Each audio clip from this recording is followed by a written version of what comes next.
resentment is there's a bunch of people out there that have these lives that are deeply unsatisfying, because I think somehow or another, through momentum and just through just things falling into place the way they are, and people trying to fit their lives around the way these pieces have fallen into place, there are so many people that are working all day long doing something that is deeply unsatisfying and almost painful to them. Yes. If you make furniture for a living, and you feel a great satisfaction out of that, and you sell that furniture, look, man, making furniture feels good. If you can do that, you could cut those corners perfectly and sand everything down nice and stain it, and then it's done, and you get this satisfaction, and you sell it to someone, and that pays your bills.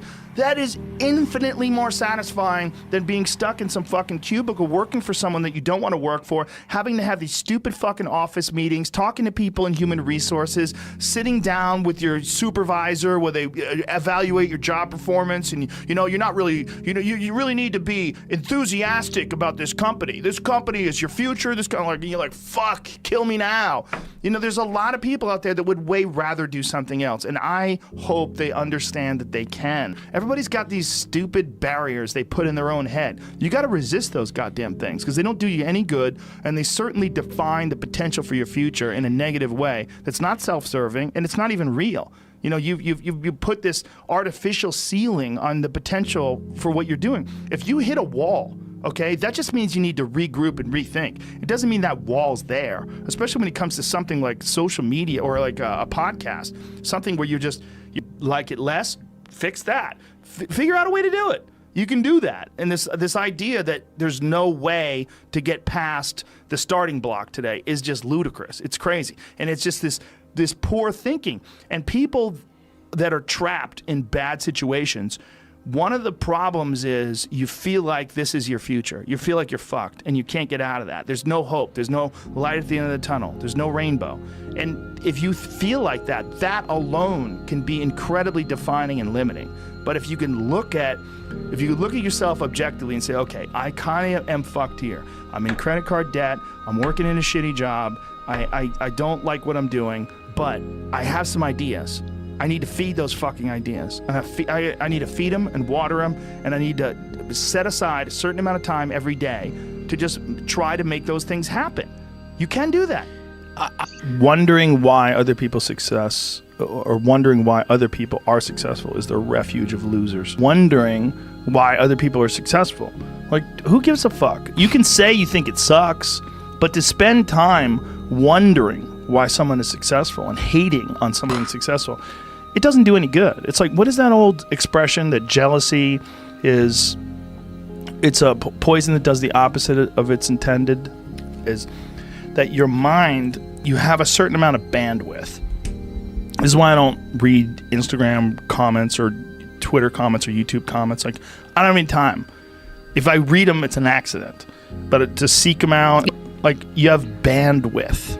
I don't spend time wondering why I hate things or hating on someone or being jealous. You have, let's call it units. You have 100 units of bandwidth in your mind. So that means there's 100 units that you can spend on things you care about, or you could let your mind be occupied by some stupid fucking Twitter feud that you're in with some idiot that you don't even know, and you could spend 30% of your Twitter bandwidth or your mind bandwidth on this, and then you only have 70% for the things you love. And then maybe you're involved in some fucking relationship with someone who's an idiot, and you're arguing back and forth with them. Well, there's another 30% that's gone. Now you have 40% left. You have 40% for the things you love instead of 100%. But if you only concentrate on the things you care about that mean something to you, and I think that there's a lot of people out there that think somehow or another you're going to get to some place where you're living in silk sheets and you're getting your toes done while someone's dropping grapes into your mouth. I don't want that. I've never wanted that. That guy's not going to be happy. He's going to be bored. An hour into the grapes, you're going to get those fucking grapes away from me. Stop painting my toes. What am I doing in this bed? I got to do something. I'm not stimulated. The human organism, the animal that we are, needs constant stimulation because it evolved trying to find food and escape enemies. and find shelter, escape nature, escape the elements, try to survive. And this is the great joy that you have in taking care of your children, that you can protect your children from the elements and the enemies and feed them. And it's also the great sadness that you see in losers. When I see a loser, I see some guy who's 43 years old, lives in his parents' basement, and he fucking hates the world. I'm like, that was a baby. Man, this is a baby that somebody just gave shitty nutrients to, whether it's nutrients in the forms of food or in the form of thoughts and ideas and examples, and this kid developed these horrible self-defeating patterns of behavior that have led them to this point where they're this middle-aged person with no future and no idea of how to get out of this rut, and probably never will escape it, and might just wind up sucking on a gun. You know, I mean, this is the world that we live in today. And I think part of that world is because we have been fed this line of horseshit that you're supposed to seek comfort. And I don't think you are. I think you're supposed to seek lessons, and you're supposed to seek difficult tasks and accomplishments. And through those things, and through doing things that are hard to do, even if it's just a fucking 90-minute hot yoga class. I do a 90-minute yoga class, man. Those last 20 minutes, I do not want to be there, man. And I definitely don't want to give 100%. And I can cheat. I can kind of half-ass it. But if I don't, and I get through it, when that time is up and the lady says namaste and everybody gets up, I'm like, fuck, man, I made it. You know, I lost 15 pounds. My fucking yoga mat is drenched to the point where I could literally wring it out and fill a jug up with water. But through that struggle, I will now have a better day, and I better fucking do it again tomorrow or do something else. Because if I just think, well, tomorrow I'm just going to coast and eat Twinkies and watch TV. Oh, hello, sadness, my old friend. Hello, depression. Because when you're not doing anything, you feel like shit. And that's just a part of being a human being. And we can pretend that we're something other than what we really are. And we can pretend, nah, me, man, I'm just cool, just chilling, doing nothing. Bullshit. You're a fucking human. You're a human being. You evolved from the fucking hundreds of thousands of years of hunters and gatherers and people that were struggling. Those human reward systems are carved deeply into your DNA. And if you don't respect that, if you don't respect the mechanism of happiness and fulfillment and what you really need to do in order to feel satisfied in life, camaraderie, love, family, friendship, struggle, testing yourself, learning, all those things are imperative. They're all a giant part of being a person. Concentrating on people that suck or being jealous about people that are doing well does me zero good. But instead, if someone does well, I can be inspired and I can get fired up by it. I mean, I figured this out in my early 20s. I was like, okay, this is I have a poor way of looking at it because it's a martial arts thing. Because in martial arts, like, you can't be jealous of someone else's ability. You have to realize you might have to fight them someday. So by realizing that they're really good, you're forced to be objective about it. And you have to go to work. Like, you have to go, fuck, that guy's better than me. I got to get better. And you have to go to work. Right. There's no positive benefit in underestimating someone. Underestimating someone will get you fucking killed. Like, literally. You're gonna get. But this is something I've cultivated for a long time and avoided things that make me unhappy and figured out what those things are and been very rigid about eliminating them from my life.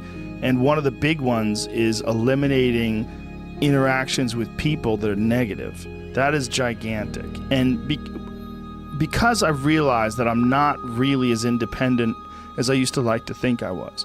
I used to like to think that my thought process was independent and that I don't give a fuck what anybody thinks. That's nonsense. People say that because they absolutely care what people think and it bothers them. So they say, I don't give a fuck. But that I don't give a fuck stuff is almost entirely nonsense. You do care. And you care in both ways. You care if people are critical of you, care if people are positive of you, but you also care if people are living positive lives and they're motivating you.